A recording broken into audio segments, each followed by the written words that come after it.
día de hoy tenemos a un chef como invitado que se llama Charbel Wefme. Ahorita él nos va a hablar más sobre él, sobre lo que hace, pero bueno, así como las clases pasadas hemos hablado y nos he analizado y aprendido sobre otros elementos del Líbano, de Medio Oriente, la música, el contexto sociopolítico. Bueno, les dije que el día de hoy teníamos a alguien que nos va a compartir sobre esta parte muy importante también, ¿no? De cualquier cultura, lo sabemos aquí en México, pero también de la de Medio Oriente, en concreto de la libanesa. La comida es súper importante como parte de la identidad.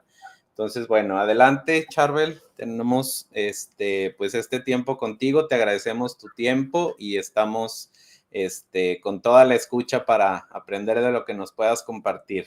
Perfecto. Cualquier duda y todo la podemos ir haciendo y él nos puede ir respondiendo. Adelante, te escuchamos. Gracias, Andrés. Pues muy buenas tardes a todos. Mi nombre, pues como ya saben, es Charbel Wefme. Me he dedicado a la gastronomía por los últimos 10 años de mi vida. Estudié gastronomía en Tijuana, pero estudié, pues ahora sí que la cocina árabe, /libanesa, /levantina, pues desde que tengo memoria, ¿no? Por parte de mis dos lados de la familia. Soy primera generación por parte de mi papá, nacido yo aquí en Tijuana, pero él nacido en Beirut, criado en Bet Melet, que está al norte del Líbano, y en los años 70 llegó aquí a México. Conoció a mi madre, segunda generación libanesa. Su abuelo llegó a Durango en 1900, desde un pueblo que se llama Aramta, que está, pues ahora sí que al sur del Líbano, pegado casi a Israel, como unos cuantos 15, 20 kilómetros de Israel. Entonces, crecí con esta cultura, crecí, pues, muy complicada fue mi niñez porque era una cultura completamente diferente dentro de mi casa a la que se vivía afuera todos los días en México o en Tijuana. Entonces, llegué a conocer los dos lados de tanto México como Líbano. Me empapé tanto de la gastronomía libanesa como la gastronomía mexicana. En la mesa de mi casa había chilaquiles y al lado los chilaquiles jocoque. Entonces estamos muy acostumbrados a cambiar la crema que se le pone a los chilaquiles o a las flautas o a lo que quieran. En vez de crema, jocoque o queso chanchlich, que pues ya les platicaré un poco de ese queso en particular. Pero bueno, desde que tengo memoria, yo dentro de la cocina de mis tías y de mi mamá, aprendiendo lo que es el jocoque, el hummus, el pan pita, los baklavas, que en el idioma árabe se le dice belewe. Baklava ya es una palabra turca, pero pues se refieren a lo mismo, ¿no? Es la gastronomía árabe, que en realidad se le llama gastronomía levantina, que es que es la gastronomía que abarca todo el Mediterráneo por el lado del Medio Oriente y ahora sí que el norte de África. Todos los platillos son similares y tienen diferentes nombres. Entonces, para nosotros nos va a clavar el dulce, para nosotros es belewe. Y muchísima gente como que choca con la palabra, ¿no? Entonces, después de que crecí con mi familia en cocina árabe, me quise dedicar a la gastronomía porque pues sí encontré una pasión en la cocina. Vi cómo mis mamás y mis tías cocinaban todas sentadas en la mesa, platicando de 100,000 cosas que pues por el momento no me acuerdo, pero pues viendo cada detalle, cómo cada uno hacía el quepe crudo, el quepe charola, el quepe bola, que son pues básicamente el platillo emblema del Líbano, en particular el quepe bola, porque en otras partes del Medio Oriente hay quepe crudo y con diferentes nombres. Y la comida levantina, la comida árabe, creo yo que aparte tiene sus dos lados. El lado bello es que es una gastronomía rica en todos sentidos. Tiene una gran gama de platillos veganos, un montón de platillos vegetarianos y ni se diga platillos con carne, ¿no? Creo yo que es una de las gastronomías más balanceadas en cuestión de alimento diario de la persona en fruta, verduras y proteínas, tanto legumbres como proteínas animales. Se ha registrado que el Líbano ha sido el país con mayor consumo en vegetales y en frutas a nivel mundial. Y estamos hablando de una población que ni supera los 6 millones de habitantes, creo yo. Entonces, sí es de llamar la atención la cantidad de platillos de a base, muchísimas gracias, Andrés, de muchísimos platillos, como por ejemplo la ensalada tabule que están viendo ahí en las primeras imágenes, que está compuesto a base de trigo tronado. Trigo tronado nos referimos a el trigo hidratado en agua. Este platillo es como, digamos, que no de que te ponen a prueba, pero es un platillo que le debes dar una paciencia por el limpiado del trigo, porque el grano tiende a ser muy sucio, entonces tienes que estarlo lavando y lavando y lavando hasta que quede limpia el agua. Pero no dejarlo tanto tiempo que absorba ese líquido trigo, porque lo que nosotros queremos es que el trigo absorba el aceite de olivo y el limón que se le agrega a la ensalada, junto a los jugos del pepino, que hay algunas versiones que le ponen pepino persa, y obviamente al tomate y a lo que tiene la cebolla, ¿no? Para que exponencialice el sabor de la ensalada. Ahora sí que ese es un centro de mesa muy clásico. Esto para mí es muy normal ver en mi departamento, en la casa de mi mamá, en la casa de mis tías o de mi abuela. Nada más que cambiaría, por ejemplo, donde está el plato de los plátanos, ahí pondría unos chilaquiles verdes. Cosas así fui yo viendo y creciendo con ello en mi infancia. Esto lo puedes ver en cualquier casa. Allá en Líbano es muy normal tener platos al centro que se le llama mese. El mese, que se escribe M-E-Z-E, es al término que se le da a la palabra en árabe que significa tapas. Así como la cultura española, no olvidemos que los españoles fueron conquistados por los árabes por más de 600, 700 años. Me atrevería a cerrar el número 800 años. Y ellos sacaron las tapas de esto que venía con la cultura del Medio Oriente, de los meses, que viene todo lo emplatado al centro de la mesa para compartir con tus invitados.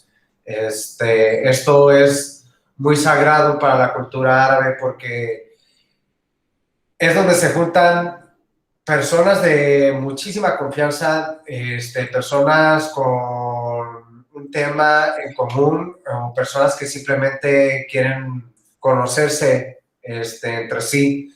Este tipo de emplatados muy, pues ahora sí que quieres darle a entender a la persona que tú invitaste a tu mesa que es bienvenido, provecho. Tenemos toda esta variedad de comida al centro de la mesa solamente para ti, porque la gente libanesa es muy similar a la mexicana en ese sentido. Somos muy calurosos. Las veces que he estado allá, que la última vez me fui, ahora sí que 100% turista sin tener a mis parientes a un lado de mí y conocer pues parte del país por mí mismo, y conocí ese lado que pasaba yo caminando, me hablaban en árabe y les decía que pues hablaba poquito, simplemente les decía shuai shuai y pues era de que pues de dónde vienes, ¿no? Y ya decía como Mexic o México.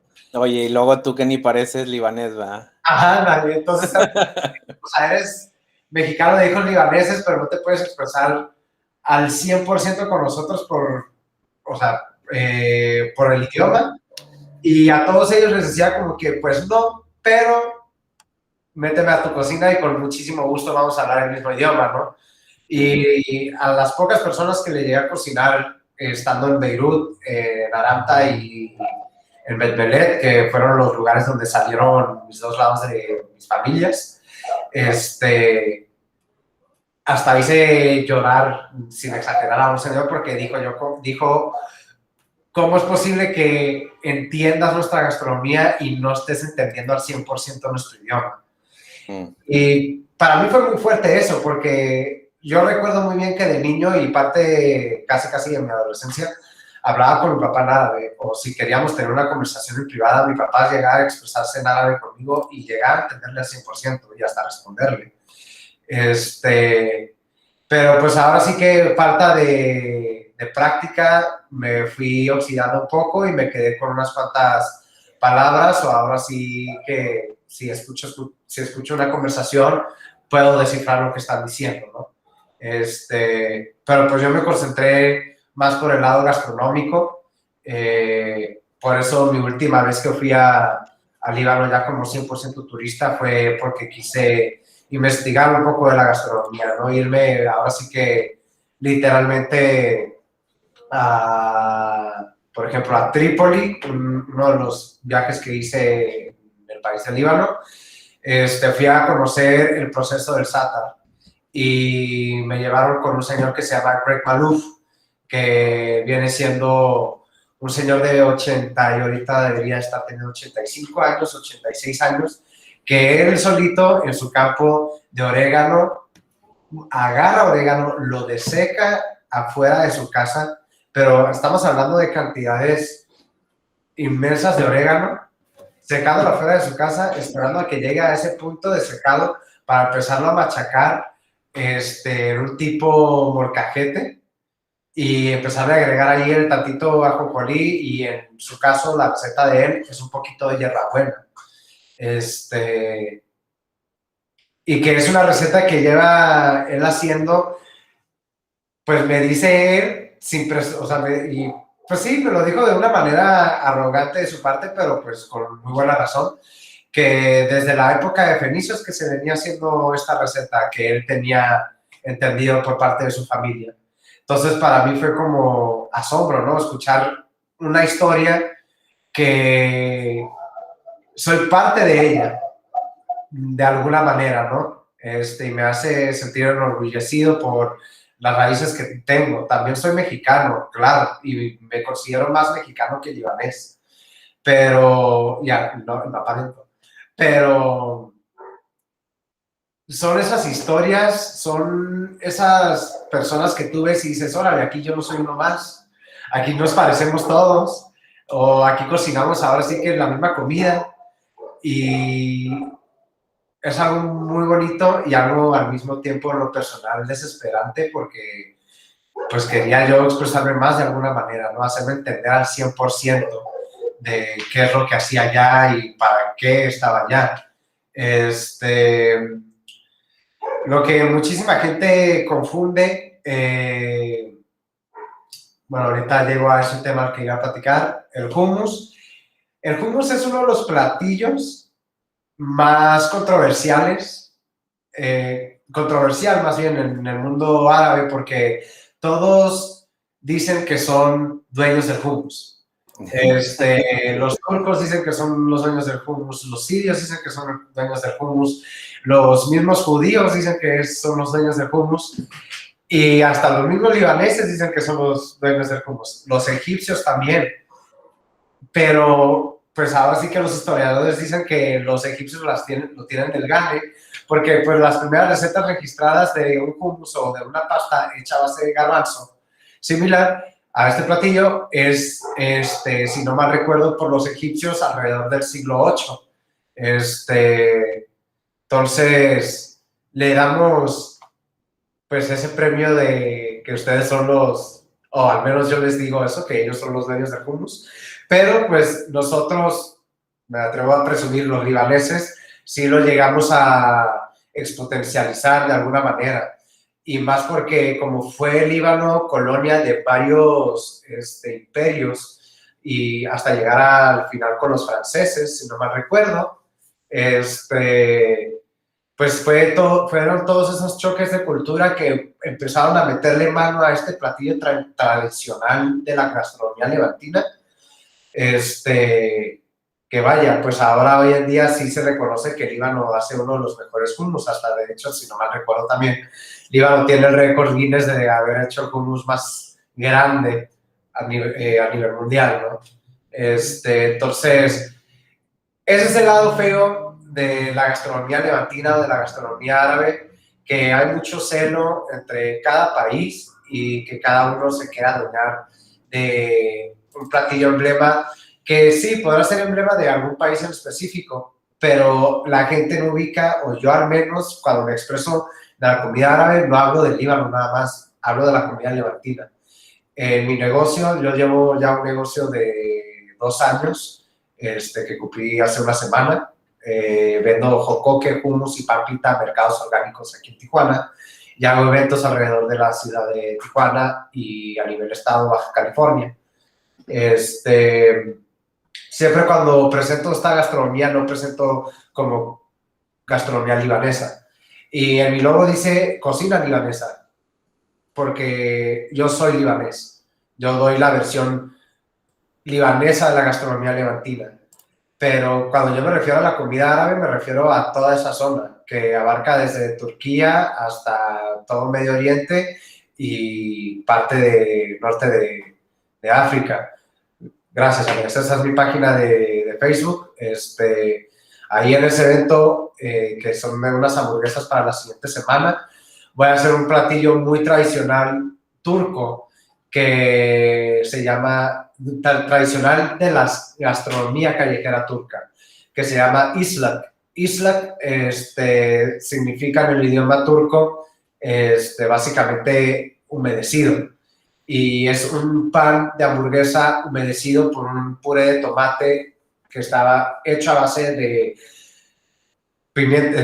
pasta de pimiento rojo, pasta de tomate, especias, diluido con tantito caldo de pollo, caldo de res o caldo de borrego allá en Turquía, y bañas la carne y el pan. Esta versión yo no estoy mojando el pan porque en lo personal no soy un fanático del pan humedecido.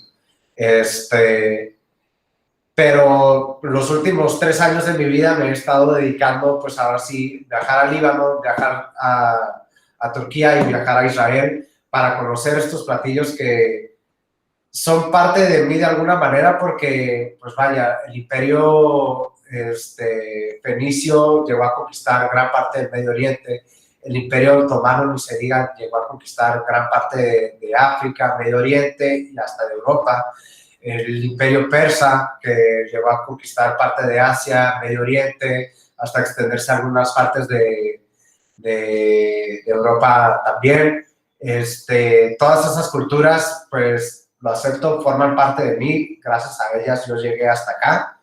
Y pues doy honor a ellas haciendo este tipo de comida, ¿no?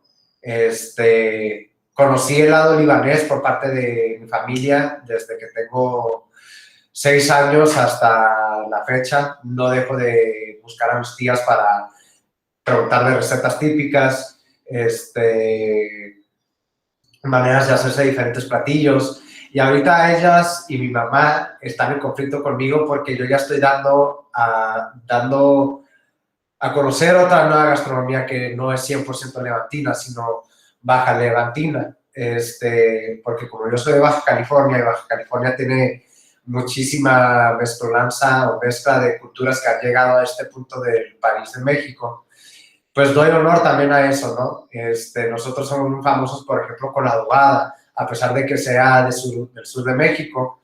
Y uno de los platillos que más me encanta, o más bien que me encanta preparar en mis eventos es el hummus de adobada o hummus al pastor, que es básicamente como un taco. Ándale, Andrés, ahí lo tiene.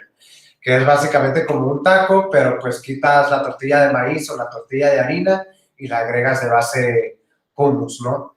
O también puedes jugar con el hummus. El hummus, yo ya he hecho varios hummus de frijol negro, con epazote, tantito chile de árbol o chile serrano sin semilla, para darle ese toque mexicanizado, ¿no? Al puré clásico de garbanzo, pero con mi versión de frijol negro.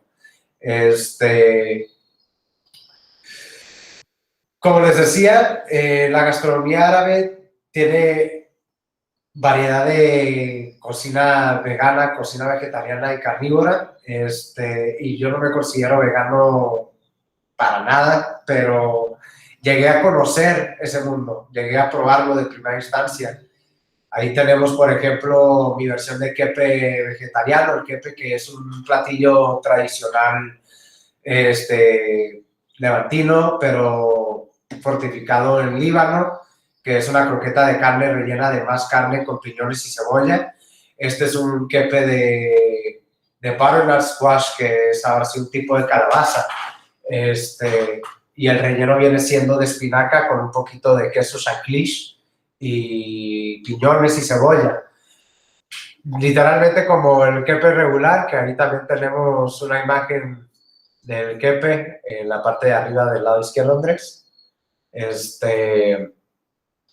Yo me dedico a hacer eventos tanto privados como públicos, entonces me tienen de todas las semanas haciendo producciones, como cuando veía yo a mis tías y a mi mamá de niño, que no paraban de cocinar kepe, no paraban de hacer jocoque, no paraban de hacer hummus.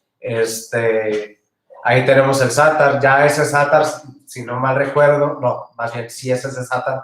Ese sátar fue el que yo le aprendí al señor Greg Malouf. Y vaya, me he empapado de esta cultura aún muchísimo más de lo que mi familia me pudieron haber enseñado. Siempre trato yo de romper lo tradicional y hacerlo ya algo más creativo, algo más experimental, algo más que identifique a la gente que son como yo, pues que venimos de familias foráneas, pero somos locales. Yo soy local, yo soy mexicano, yo soy 100% mexicano, pero pues mis papás son de otro país, ¿no? Creo Oye, yo. Charbel, Dime. ahorita bueno, hace rato que mencionabas lo de lo saludable que es la comida en general levantina y la libanesa, pues ya estamos viendo el ejemplo, ¿no? Yo el tiempo que vivía allá sí me llamó mucho la atención que es muy raro ver gente gorda, o sea, no se diga comparado con nuestro país y Estados Unidos, ¿no? Que somos el segundo lugar a nivel mundial en obesidad adulta y el primero en infantil, México. Y allá, pues por esta misma forma de alimentarse y también porque no se ven tantas, no voy a decir el nombre, pero tienditas de abarrotes en las que podemos comprar todas las pues, chucherías que nos hacen engordar realmente, y el refresco casi no se toma más bien agua, café. Entonces, esto es como muy significativo, ¿no? Y ahorita, pues, al menos a mí ya se me está haciendo agua a la boca, ya nos está dando hambre. Por ahí Araceli nos pregunta que ¿dónde tienes el local para conocer y comer la comida? Entonces, a ver, explícanos más sobre esto. Pues mira, contestándote un poco a todo lo que mencionaste, bueno, primero Araceli, no cuento con un local, ahora sí que yo tengo una cocineta a unas cuadras de mi casa, y ahí me dedico a hacer yo la producción, donde sí puedes encontrar mis productos, que es el hummus, el jocoque y el pan pita, tanto regular como integral. Los mercados orgánicos de Tijuana, que viene siendo Pasillo Sano, que está sobre el Boulevard Aguacaliente, Vive Orgánico, que está sobre Paseo Las Américas, al lado del Estadio de los Cholos,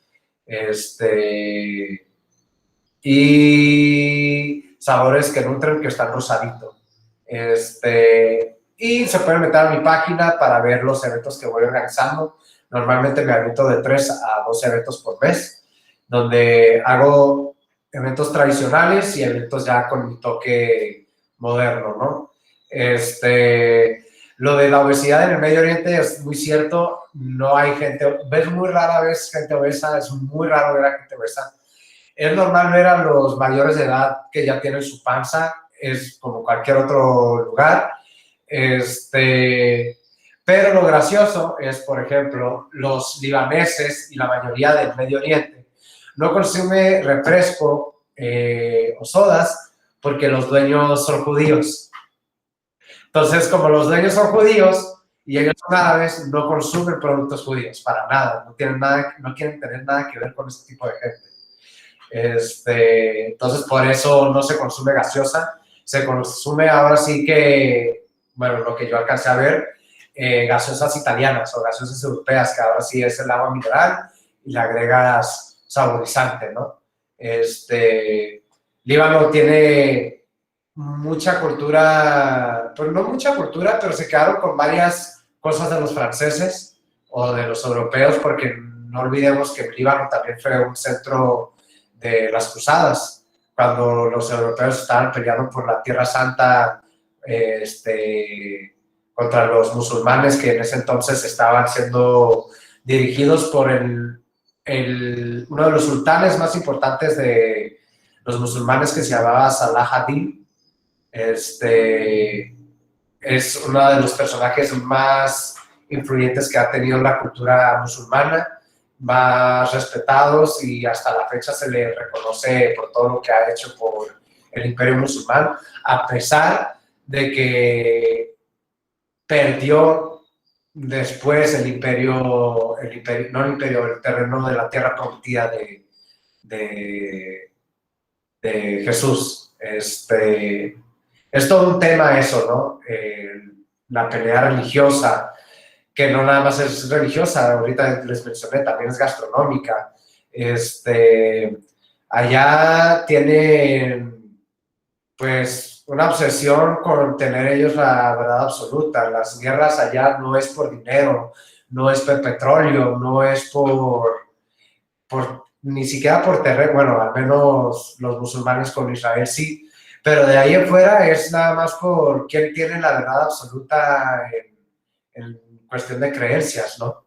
Y es una guerra que pues, lleva miles y miles de años, bueno, pues más bien, no más de 1500 años, entonces, pues no sé si tengan más preguntas ahorita. Oye, ahorita que mencionas esto, no sé si lo alcanzaste a decir, pero ¿por qué se vino tu papá para acá o tu familia? Sí fue tu papá el que se vino de allá, ¿verdad? ¿Por qué? Ok, no lo mencioné. Mi bisabuelo por parte de mi mamá, llegó a México, a Durango, para ser específicos, en 1900. Entonces quiero creer yo que llegó a México alrededor de los 1800 finales, no sabía dar el número específico. Él salió del Líbano porque tenía que encontrar a su hermano mayor, que se había ido a Estados Unidos, y mi bisabuelo se fue del Líbano para encontrarlo a Estados Unidos. Creyendo mi bisabuelo que llegó a Estados Unidos, se asentó en Durango. Y pues pasó el tiempo y a los veintitantos años que había llegado a México, se dio cuenta que nunca llegó a Estados Unidos, sino se quedó muy cerca de llegar a la frontera de...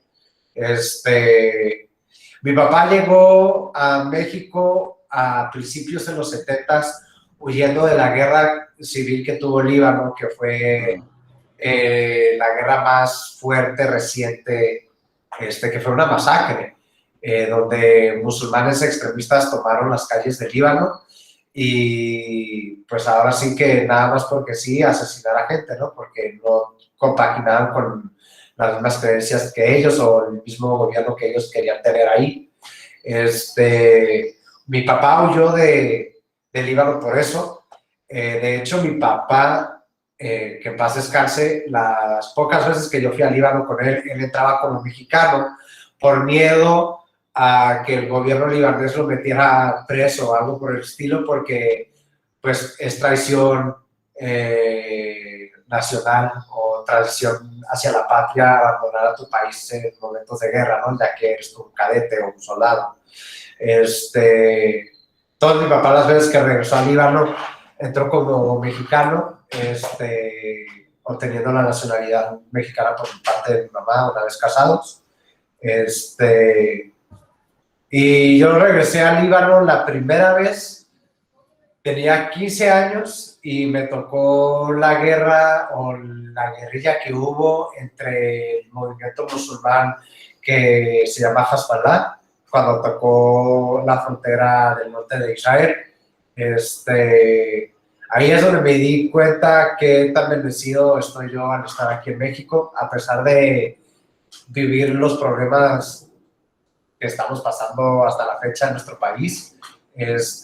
No se compara con un solo día con lo que se vive allá diariamente, y no nada más en Líbano, sino en los países alrededor. Estamos viendo ahorita recientemente las noticias del Medio Oriente que acaban de tomar los ¿me podría recordar el nombre, Manuel, por favor? Talibanes. Talibanes, gracias. Sí. Los talibanes. En Afganistán, Kabul. Correcto.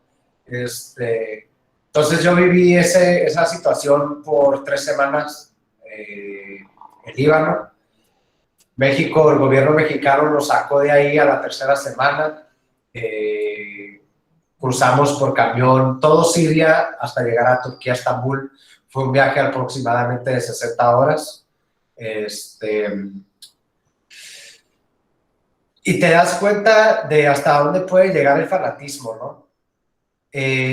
Ya pasó tiempo lo de la Guerra Santa y las guerras anteriores a esa Guerra Santa, y siempre fue el mismo tema. Y cuando fui yo a mis 15 años, siguió siendo el mismo tema.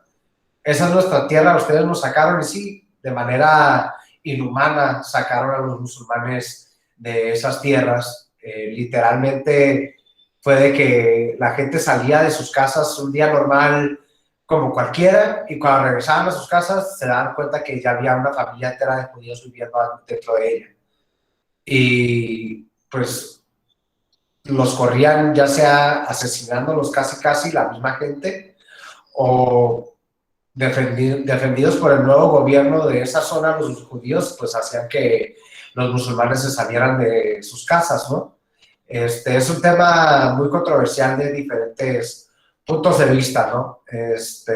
Yo la verdad, pues no sé quién tenga la verdad absoluta, simplemente yo soy una persona que nació en un país de tierras neutras, como es México, y veo muy diferentes las cosas a comparación de mi gente o de mi familia de allá del Líbano, que sí siguen siendo gente muy dolida o muy resentida por cosas que pasaron años atrás, y que pues a nosotros ya no nos tiene que afectar de alguna manera, ¿no? Sino en cambio trabajar, porque pues ya se nos dio una oportunidad de alguna manera para tener una vida y para ahorrarnos o ganarnos la vida diariamente, ¿no? Entonces, cuando hice mis últimos 2 viajes al Líbano, que fue por medio gastronómico, aprendí mucho de eso. Vi que por medio de la gastronomía se puede comunicar de una manera tan bella, sin decir tantas palabras. Yo fui testigo de eso, de que gente hasta se me quedaba viendo de este tipo no va a saber qué es lo que está haciendo, porque ni siquiera se puede comunicar con nosotros. Y sin saber yo decir, no sé, porque pues ten buen provecho, pues no se impactaban cuando llegaba a la mesa un hummus perfectamente cremoso con su cantidad perfecta de piñones y su carne molida, ¿no? O que veía... ¿No puedes repetir cómo se dice otra vez? Bueno, ahí ya lo escribí, buen provecho. A ver, pero para que lo anoten ahí, que vamos aprendiendo palabras. S-A-H-E-I-T-N,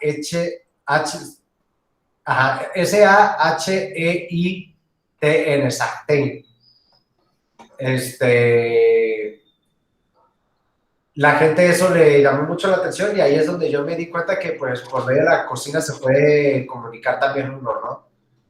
Soy mexicano, pero también soy libanés y soy parte de ti.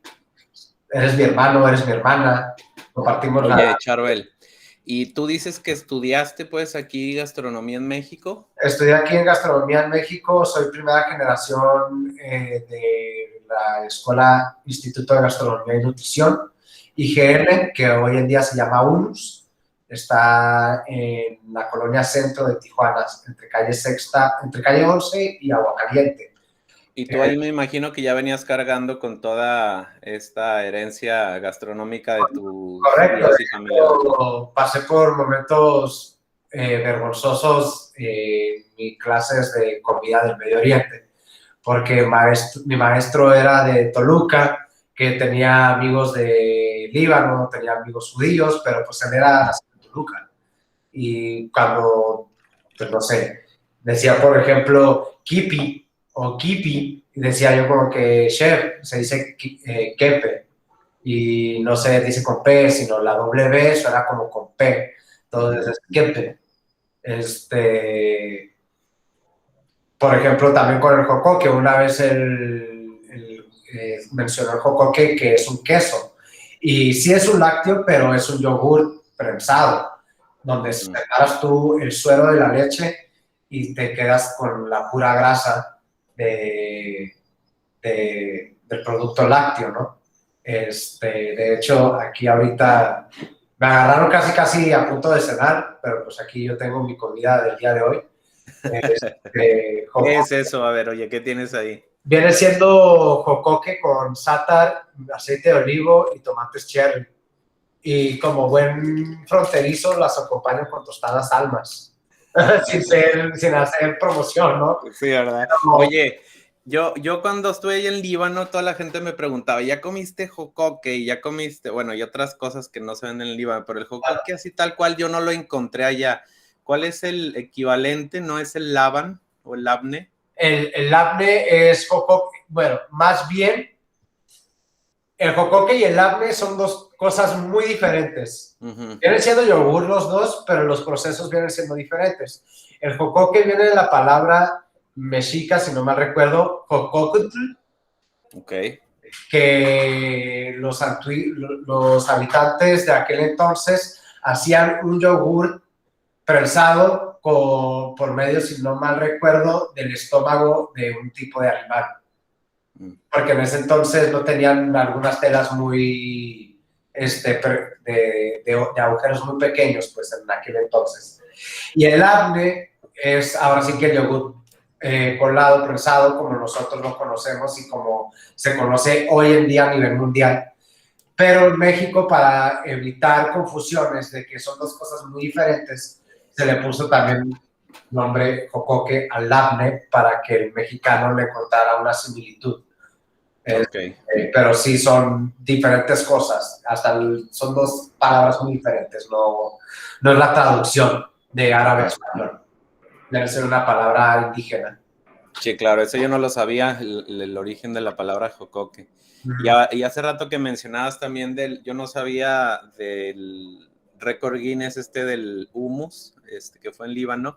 A mí me tocó presenciar, no sé qué tan cierto fue, pero me dijeron en un pueblo donde vivíamos, de hecho, al sur muy cerca de Sidón, de Saida, que se llama Ermeile, que hicieron un manuche de no sé cuántos metros y dijeron que había sido récord Guinness, y ahí me tocó estar. Sí, así un manuche enorme, grandísimo. Y hay gente también, de hecho, los libaneses que salen de Líbano y que van a Europa o a otros lados, y que nosotros consideramos al hummus aquí pues casi como un dip, ¿no? Y los libaneses se enojan, dicen, no, el hummus no es un dip. ¿Qué opinas de esto? Sí, sí, a mí también me pegas justamente en el corazón si dices como que, ay, bienvenidos a nuestra casa, aquí te tenemos un dip de hummus, y me darías un ataque al corazón. El hummus es un platillo. Y es un platillo hecho a garbanzo. En aquel entonces se usaban otras legumbres, pero era porque en esas tierras tan secas era lo único que se daba. Entonces no era de que el árabe o el fenicio o el musulmán o el turco o el otomano decía, ay, me voy a hacer un dip con todas estas legumbres. No, era, me voy a hacer estas legumbres en un puré, en este caso garbanzo, porque es lo único que puedo comer en estas tierras tan áridas. Obviamente Líbano, muchísima gente piensa que Líbano es una tierra seca también, y no, Líbano tiene muchísima biodiversidad. Tenemos montañas que están cayendo nieve, y mientras tanto al mismo tiempo te vas a la playa y está haciendo un calorón, ¿no? O sea, De hecho, es el único país de Medio Oriente que no tiene desierto. Eso también es importante ubicarlo. Es importante mencionarlo y por eso se le conoce como la Suiza del Medio Oriente, porque por eso mismo, porque estamos acorralados de tantas montañas que nuestro clima es más cálido o más amigable para vivir a comparación de todo el desierto que hay en el Medio Oriente. Oye, ahí Saíno nos pregunta cómo Ajá. se le llama a la tortilla. La conozco como tortilla árabe, pero no sé si sea lo correcto. Ese tipo de tortillas se comen en Líbano. Aquí estoy poniendo fotos. Ahora sí que a la tortilla se le conoce pita. O sea, el pan, el nombre de ese pan es pita y significa, si no mal recuerdo, pan circular. Ese es el pan tradicional del Medio Oriente. También hay otras variaciones de pan. El Imperio Otomano tomó el pan pita del Medio Oriente y hizo su propio pan que es similar, nada más que en vez de usar agua, levadura y harina, el pan turco es leche, jocoque, levadura y harina. Entonces son variantes, pequeñas variantes que van haciendo cada uno conforme de la región. Ese pan que vemos ahí con un hoyo que se llama K, se escribe K-A-A-K, es también uno de los panes tradicionales del Medio Oriente y personalmente libanés. En ese pan se sirve un postre muy famoso que se llama nefe. El nefe se escribe K-N-A, bueno, ahí está, nefe, muy bien. Que viene siendo un queso, el queso que se usa es queso Nabulsi, viene siendo un queso de cabra. Entonces es un queso fuerte, pero no es salado. Y hace muy buen contraste con esa costra que alcanzan a ver que es trigo, o sémola de trigo con mantequilla. Entonces a la hora de ponerle la sémola de trigo con mantequilla, la intensidad de ese queso que abruma la boca se baja como un 20% de la intensidad y aparte le agregan miel, que es un jarabe que se hace mismas cantidades de agua por mismas cantidades de azúcar y lo saborizan con, hay diferentes versiones, agua de rosas o agua de naranja. Perdón. Pero, perdón, en Baalbek, que es también una ciudad si no mal recuerdo, Andrés, noroeste de Beirut. Sí, exacto. Sí, noroeste de Beirut. Aprendí también sobre este postre y originalmente saborizan el jarabe de este postre con hojas de citronela, que es una hoja que sí se da aquí en México, todo el mundo la conoce y la conocemos como repelente de bichos, pero en Líbano la usamos gastronómicamente, o sea, usamos parte de nuestra repostería, gran parte de ella usamos la hoja de citronela. Es una hoja súper preciada por los árabes.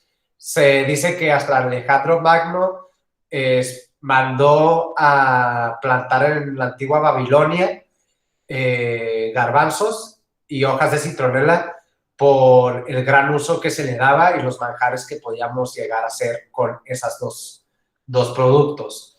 El hummus se confunde mucho de dónde es, porque por mucho tiempo los egipcios y el Imperio Romano hicieron comercio. Entonces, los comerciantes que salían de Egipto y regresaban de Roma, o lo que es hoy en día pues una parte de Europa, pues llegaban con ese platillo. Entonces, por eso hay mucha similitud también con la gastronomía del Medio Oriente. Por todos esos viajes que los comerciantes hacían hacia Europa y regresaban, pues quedaba esa tradición ahí. Por eso usamos mucho el queso feta o el queso de cabra, por eso usamos muchísimo la carne de cabra también, o la carne de borrego. Las ensaladas son muy parecidas en cuestión de producto. Usamos mucho el tomate, la albahaca y la cebolla.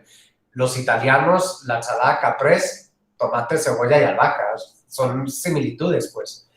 En vez de aceite de una vinagreta, se usa aceite de olivo y en algunas partes de Italia suelen poner una lima al lado para agregarle tantito más de acidez a la ensalada. Eso también es muy del Medio Oriente. Entonces compartimos tantas cosas en la gastronomía que, o sea, más bien hay varias cosas que en la gastronomía de diferentes partes del mundo se usa hoy en día que es de base árabe, como por ejemplo el taco de adobada. Yo estoy enamorado del taco de adobada porque es algo que ¿cómo se dice? Dice exactamente lo que soy. Que el taco de adobada venía siendo el kebab o el shawarma, que es el taco típico del Medio Oriente que se hace a base de borrego en un trompo, y el taco clásicamente se sirve con tum, que viene siendo una salsa de ajo, que me imagino que Andrés ha probado varias veces ya. A mí me encanta esa pasta. Ahora sí que es la receta, si la quieren apuntar, es 250 mililitros de aceite de olivo por 2 cabezas de ajo. Sí, por 2 cabezas de ajo. Y la cantidad de sal que ustedes quieran. Yo en lo personal, para no tener la boca apestosa a ajo, porque Andrés no me va a dejar mentir, una vez que comes esa salsa, aunque te bañes por 2 días seguidos, vas a seguir oliendo a ajo. Entonces, lo que yo hago es un proceso que se llama confit, que se escribe confit, literalmente así como se suena, porque al final es un término francés, que es poner el aceite a hervir con ajo y dejarlo ahí media hora que se fría, pero es con una temperatura baja porque no queremos cocer ese ajo, simplemente lo que queremos hacer es que por medio del aceite extraigas esa intensidad del ajo. Entonces retiras el ajo del aceite y ya nada más te quedas con el sabor disminuido ya y sin ese, pues como en inglés se dice aftertaste de ajo en tu boca todo el día, ¿no? Esa manera vas a poder disfrutar más de esa pasta o esa salsa de ajo que se llama tum. Se escribe T-O-U-M. Entonces el taco árabe se hace con pampita, la pasta tum, la carne de borrego, lajas de tomate, lajas de cebolla morada o cebolla blanca, que más tradicional es la morada, tomate y perejil y hierbabuena. Y en algunas ocasiones se le agrega salsa tahini, que es la salsa a base de pasta de ajonjolí, que vendría siendo esa. Básicamente eso implica en tostar el ajonjolí hasta el punto donde ustedes lo quieran. Mientras el ajonjolí más se va durando, va agarrando un sabor más, puede llegar a tener un sabor amargo, pero el sabor que se le da es más a tierra, es un sabor más tierroso. Entonces, mientras más tostado, más tierroso te va a saber. Yo lo dejo a ese punto más o menos, que es un dorado medio. Después de que se dore a donde quieres el ajonjolí, lo licúas bien hasta que se haga polvo y cuando empieza a soltar la grasa, el ajonjolí, se le empieza a agregar el aceite de olivo. Cantidad necesaria o la cantidad que ustedes quieran. La idea es que no quede tan suelta para que sí tengas una pasta, que es lo que le da la textura al hummus. Gracias a esa pasta de ajonjolí que se usa en gran parte de la gastronomía de árabe, no nada más en el hummus, sino en algunos pescados, en algunas carnes, en algunos pollos, o hasta, de hecho, en algunas ensaladas. El hummus tiene esa textura, que a la hora de combinar esa pasta de ajonjolí con el agua, se unifica y se hace esa pastosidad. Entonces, el taco shawarma o el kebab llegó a México por, como se dice, indocumentados o por gente libanesa, y el mexicano lo adoptó cambiando la carne de borrego por carne de cerdo y cambiando la mezcla de 7 especias, que cada uno tiene sus diferentes, ¿cómo se dice? Recetas. Por ejemplo, mi 7 especias está hecho a base de pimienta gorda o pimienta jamaica, que viene siendo una pimienta bastante gorda, más dulce que picante.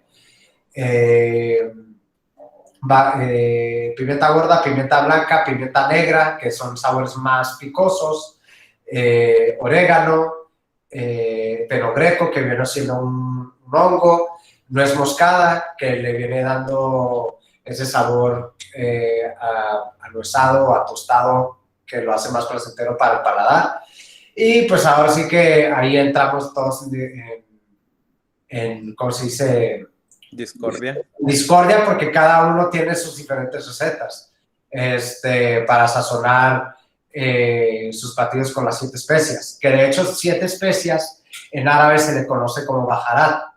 Se escribe B-A-H-A-R-A-T,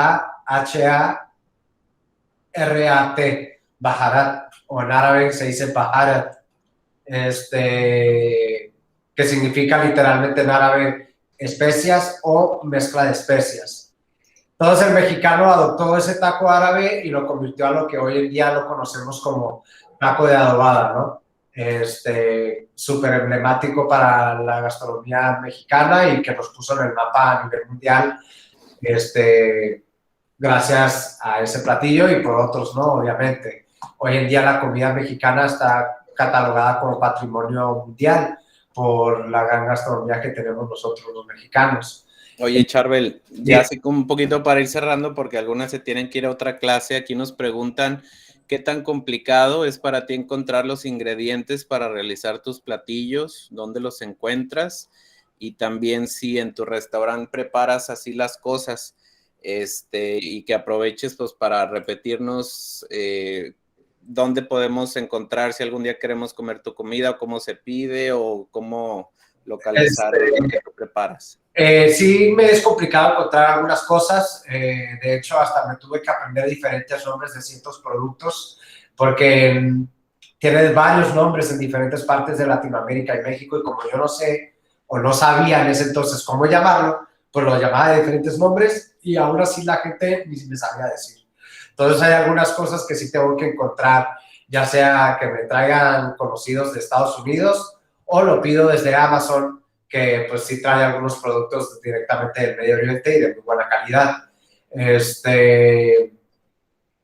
Hago eventos, no cocino como en un restaurante sí, porque aquí en México, en especial Baja California, la comida árabe todavía no está muy bien conocida o muy bien posicionada. Hay muchísima gente que todavía desconfía en probar nuevos sabores. Sí se dice que Tijuana es una ciudad o un punto de México donde está explotando la gastronomía, pero al mismo tiempo me atrevo a decir que no es cierto. Está explotando la gastronomía de manera exponencial, pero de las mismas gastronomías. O sea, hay muchísimos restaurantes italianos, muchísimos restaurantes japoneses, muchísimos restaurantes chinos, muchísimos restaurantes de todo tipo, de las culturas que se conocen más, si se fijan, en Estados Unidos. Yo creo que es porque estamos muy pegados a la frontera que tenemos esa cultura. Pero no le damos oportunidad a la comida árabe, a la comida hindú. Por primera vez estoy viendo que se le está dando una buena oportunidad a la gastronomía coreana. Felicidades por ellos. Entonces, por eso no tengo un restaurante y me dedico nada más a hacer eventos. El evento que se viene próximo es este sábado, 9 de octubre, sobre la Avenida Revolución. Voy a vender esa hamburguesa típica turca que se llama Islak Burger, para que conozcan un poquito de la gastronomía del Medio Oriente. Y de ahí voy a hacer un brunch o un desayuno un poco experimental, pero sirviendo un platillo típico que se llama el shakshuka, que es un platillo también turco, pero adoptado por todo el Medio Oriente, que viene siendo unos huevos ahogados en una salsa de pimiento rojo y tomate. Mi versión la viene acompañando yo con un poquito de chile serrano y papas fritas para darle ese toque como bistec ranchero. Pero pues es una de las cosas que estaría sirviendo dentro de 2 semanas y la hamburguesa este sábado que viene. Sí me ha sido muy difícil encontrar productos de comida árabe aquí, me la he tenido que ingeniar. Para eso también viajé al Medio Oriente, para que la gente que más sabe sobre ese tema me recomiende qué hacer en esos momentos, ¿no? Donde no puedo encontrar algunos productos. Ahí en mi página publico diariamente, Manuel no me va a dejar mentir. Todos los días publico cosas que estoy cocinando, todos los días publico cosas que estoy haciendo para algunos eventos, hasta mismos términos. De hecho, mi página de Instagram, que ahí la tienen, ya lo empecé a usar un poquito más educativa. No me gusta usar esa palabra porque yo no soy nadie como para educar a la gente, pero es más educativa en cuestión de, ok, esto se llama 7 especias, por ejemplo, pero también originalmente se le llamaba baharat, y la historia de esta especia o esta mezcla de especias es por tal, tal, tal. También el falafel, por ejemplo. El falafel, ¿por qué se le llama falafel? El falafel literalmente se llama mezcla de legumbres. Se le dice mezclas de legumbres, eso significa falafel. Que consiste de una mezcla de legumbres que son habas y garbanzos. Hay otras recetas también, pero originalmente es habas y garbanzos fritas para crear una croqueta crujiente vegana, que para mí es lo máximo y soy una persona 100% carnívora. Pero es una muy buena opción para no comer carne y muy llenador. Con 3, 4 croquetas de esas ya empiezas a sentir cómo el estómago se empieza a llenar o a sentirse pesado, pues porque estás usando puro garbanzo y haba. Y sí llega a pesar eso, a pesar de que sea un platillo hecho a base de legumbres o vegano. A pesar de pues, que sí. tiene muy buena fuente de proteína, por eso los veganos lo consumen mucho. Claro. Oye, pues muchísimas gracias, Charbel. Quisiéramos poder seguir platicando y seguirnos antojando, pero bueno, ahí estaremos en contacto. Gracias a todos los que estamos aquí en Tijuana visitándote para seguir probando estos deliciosos platillos. Gracias por tu tiempo y gracias a todas. Pues ahí estamos en contacto en las redes sociales. Aquí los dejo con mi jocoque. Sartén, buen provecho y buenas noches. Gracias a todos. Buenas noches. Hasta luego. Bye. Hola, buenas noches. ¿Sí me escuchas? Gracias. Sí.